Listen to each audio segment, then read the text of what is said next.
day 6 in this outfit, maybe. I keep it fresh though, bro. You know, I just don't. I have clothes I could change, but I really don't like to change when if I don't have access to a shower. So, well, I'm feeling alright. I don't feel too dirty. It's cold here. I'm not sweating a ton. Spent the last day at a swap meet, flea market, sold some things, got enough money, close to getting the door fixed possibly. Luckily, it still opens and closes, so it got stuck shut. I haven't closed it back all the way, so it's still going up and down. So I'm over here at a park where apparently people set up and sell shit regularly. Kyle Anderson. Sounds like somebody I went to school with. I know there's at least a couple Andersons. But anyway. Oh, where's my... It's findable. Nope. Can't let it slide.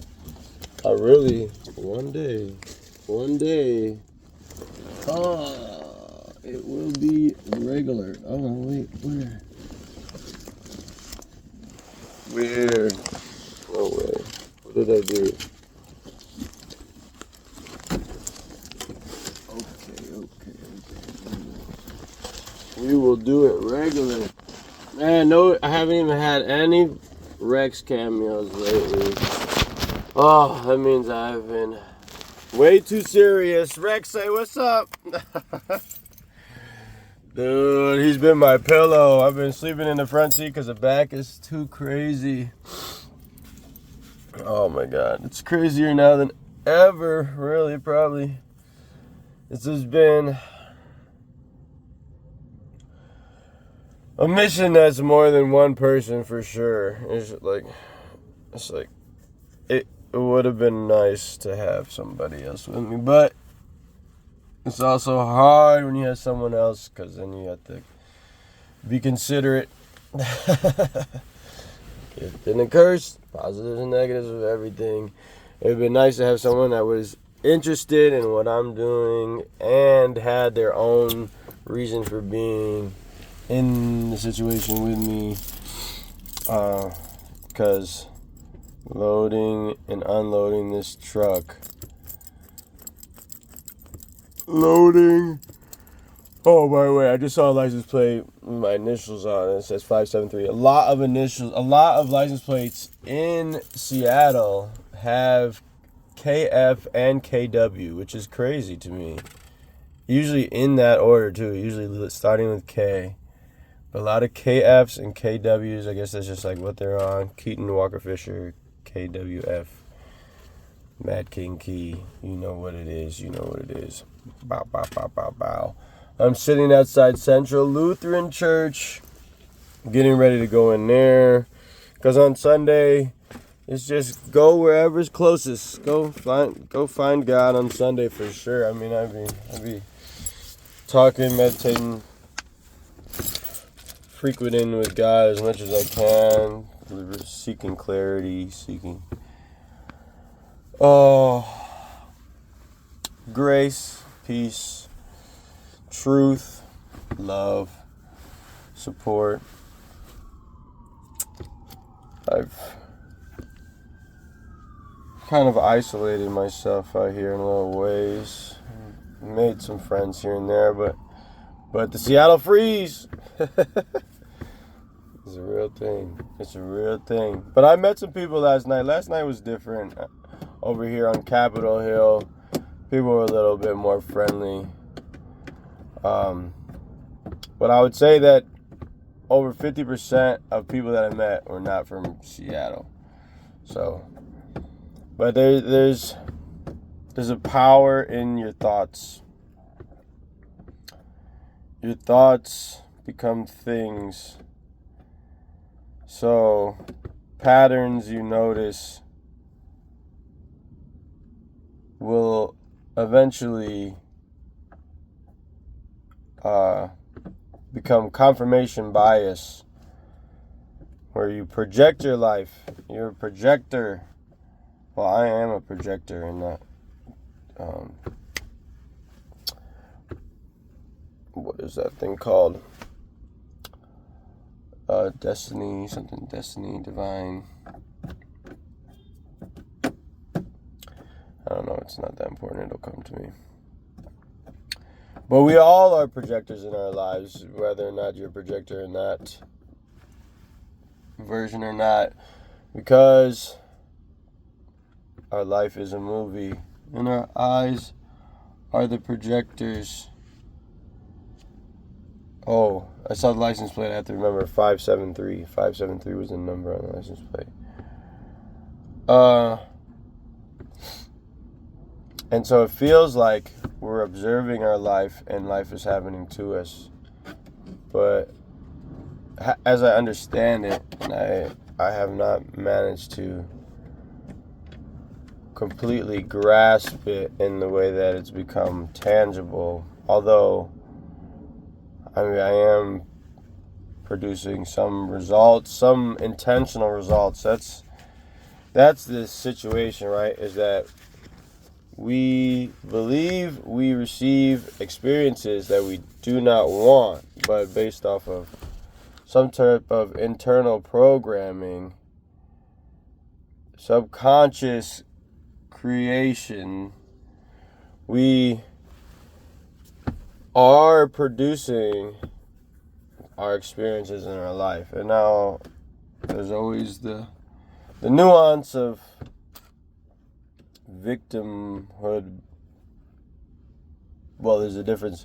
There's victimhood mentality, and then there's victim blaming. And so those are like the opposite sides of the same coin, in that you don't want to blame people for their positions in their lives. And when there are extreme cases of problems causing pain, suffering, and the like, you don't want to blame people for those situations occurring. But the way that I'm understanding these concepts is that everything is one, everything is connected. These unseen parts of ourselves, these unhealed parts of ourselves, oftentimes caused from traumas when we were children and had no choice, continue to arise until those traumas are healed. And so the term I've heard, phrase is, your trauma is not your fault, but your healing is your responsibility. And for long parts of our lives, we will spend time blaming our parents and blaming the world for the negative externalities, the negative results of our lives, disenfranchising ourselves, disempowering ourselves, when in reality we are much more magical than we believe. Now, I can't sit here and say necessarily that my life is currently reflecting that perspective. And so it's hard for me to sit here and proselytize for these concepts when my life, since I've tried to adopt these ideas, has kind of, on paper, maybe taken a turn for the worse.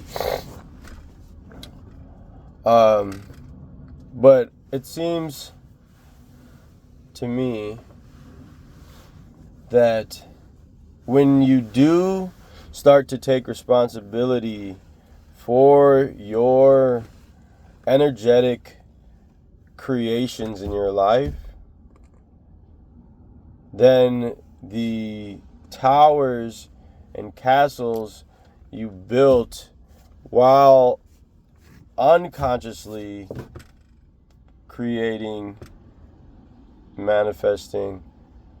They will come crumbling down because they were sustained by a certain sort of energy.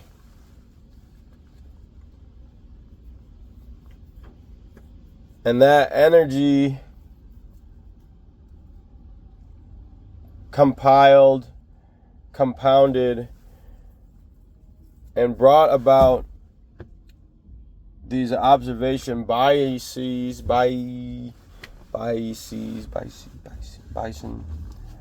these energetic packets, these energy packets confirm to you that life is what you think it is. And so I guess I went on this whole rant just to say about the Seattle freeze. Even though I didn't know about it, I've experienced it and then maybe relied on it too heavily. It becomes something that you expect, and so it can cause you to respond differently to people than you would normally, just because you have an expectation of how they're going to be. Because in reality, if I look back on it, I've had plenty of really good experiences. But oftentimes right now when I'm talking to people about Seattle, I'm mostly referring to the Seattle freeze. And it's true. It is a thing. It's the wildest experience to say hi to someone and have them just completely ignore you, or maybe give you a slightly dirty look, or I think ignoring you is worse. At least a dirty look is acknowledgement, hey, you know I'm here. But I've had great conversations with a lot of people, so that's just not, it's not the truth, There is some truth in it, that people are a bit standoffish here. But it's an excuse, and you can start weaving that into your subconscious as a belief, and I think that might be something that happens to people if they're not from Seattle, that they might adopt that attitude, because they might get here as someone that's hey, and over time get worn down over attrition to being don't say hi to anyone. No one says hi people here. We don't say hi. Then new people come trying to be hi. And then they're just now they're in Seattle freeze mode. And so there is an opportunity for resistance, but not resistance, because resistance has in it a connotation of fighting, and it sounds difficult, and it makes it hard, arduous task to resist. When what might feel better is allowing people to be who they are, and allowing yourself to be who you are. Don't resist the freeze. That's going to require a lot of energy. Accept people for who they are and hold on to your value and your light, independent of the environment, of the people around you. Just be yourself, no matter what, in a graceful, accepting space.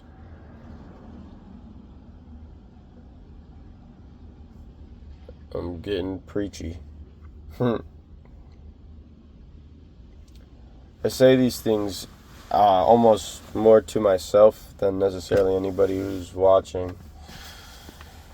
Oh, whoever will watch. Subconscious programming. Subconscious programming. It's not the environment. It's not the environment. Come back to your daydreams. They're even more real if you believe. Subconscious programming. Some point someone told you weren't worthy. Some point somebody told you weren't good enough. Some point someone told you that you need to get your shit together. Whatever. I don't know. Somebody told you that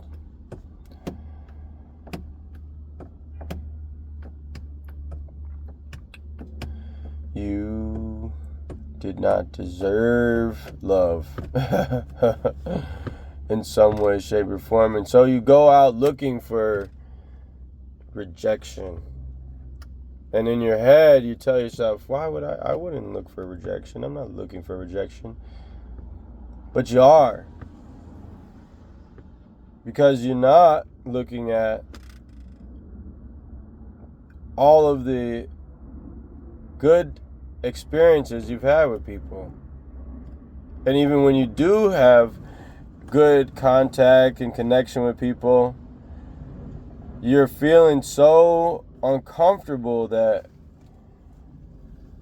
they're going to want to end the conversation, or you're going to make it awkward. They're not going to want to talk to you anymore. So then you're actually the one pulling out.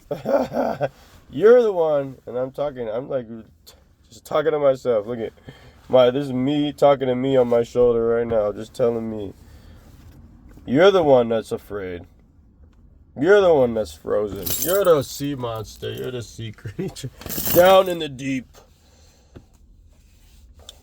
Worried about money. Worried about not having enough. Worried about not being liked, not being loved, not being accepted.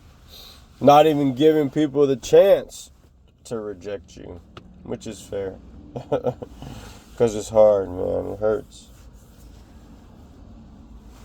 It hurts. But it's toughening you up. The rejection is good for you. It's like eating your spinach. It's the medicine. The rejection.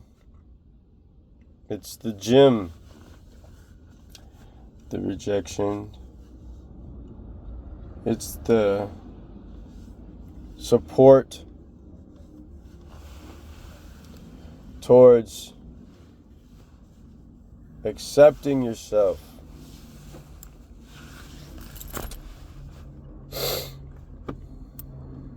It's helping you understand that the love is inside you. You're chasing, you're forcing, you're pushing, you're rushing, you're seeking, you're desperate. You're in quiet desperation, and you reek. You reek of quiet desperation. And then maybe that's not true. But I think that's true for a lot of us. It's very consistent. Church starts here soon, but their furnace is out. Which is interesting. Holy cow. I don't think well, whatever. Yoga pants. That's enough. Enough said. I don't think it's misogynistic to be appreciative of the female form. I don't think so. I think things get overblown or something. I don't know. I'm just sick. Or womanizer. You wore the clothes. You know what you look like. That's great. I'm happy for you. People tell me I look great all the time. Even 5 days, 6 days in, I'm being dirty. I'm dirty, boy. I'm a dirty boy. I feel like I gotta remember the name of the fucking dirty pimp from Pootie Tang. Me and my truck need to go through a car wash. I guess that's what we're doing right now. We're about to go. That's what you got the spiritual. They used to have this at a place I hung out called Karma Wash. Go to church, get your karma washed. Meditate, get your karma washed. Take your car to the wash. Get your karma. Clean your room, get your karma washed. Get rid of your stuff. Get your karma washed.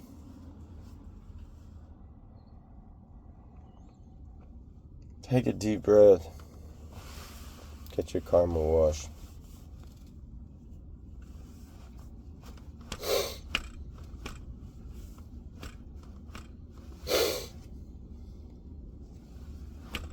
Let go. Let go. Let go of all those fears, you know. They're not real. They're not real. Those monsters under your bed. They're not real.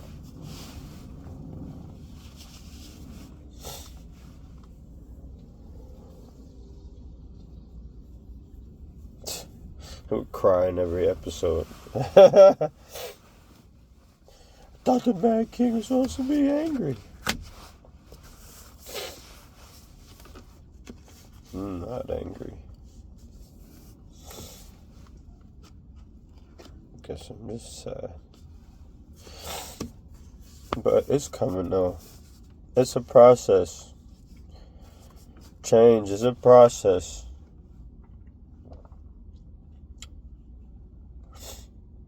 There are things that can happen overnight,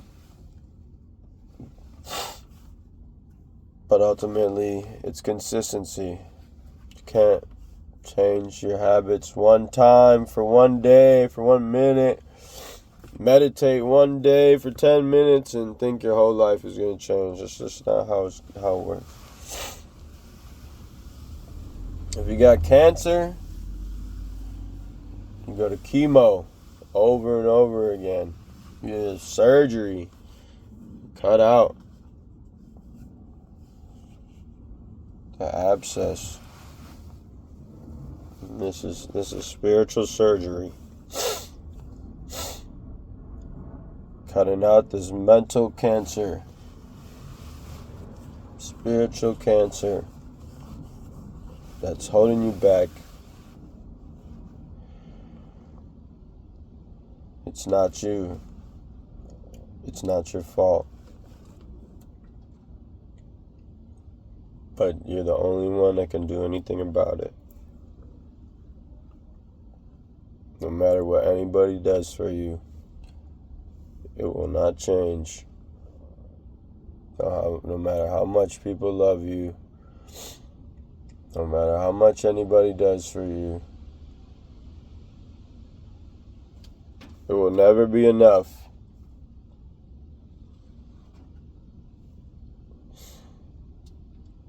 It will never be enough for you until you are enough for you.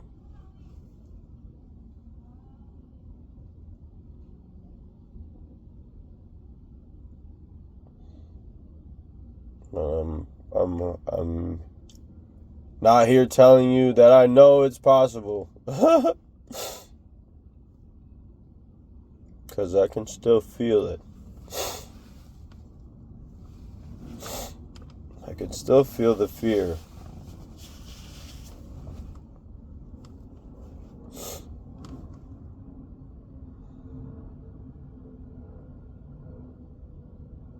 I mean, and that's not to say that the fear goes away, huh? Courage is feeling the fear and doing it anyway. And that's part of the process too, if you're afraid of it. There's certain things that you shouldn't do. Don't jump off of tall buildings without a parachute. you know. But there's other things that are not so bad, that are not that hard, that once you do it, you'll realize, wow, what was I so afraid of? That was really easy. I just made this whole thing up in my head.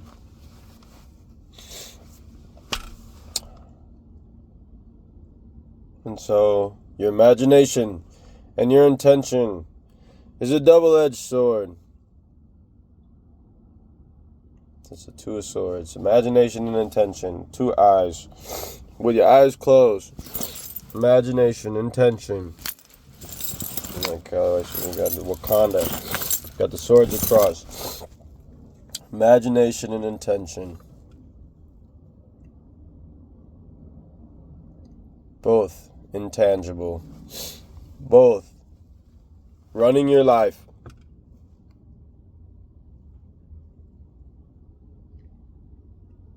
What are you imagining? What are you intending? Are you imagining what you're intending? Are you intending what you imagine? And how are you letting your intention and your imagination dictate your reality? Well, ultimately, it is dictated. They are dictating your reality, whether you like it or not. But how conscious are you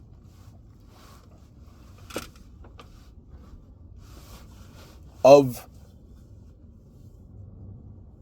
those concepts? How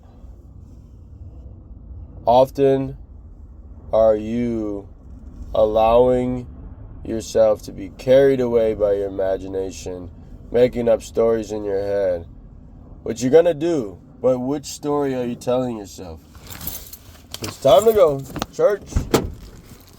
Talk to you later. Bye-bye.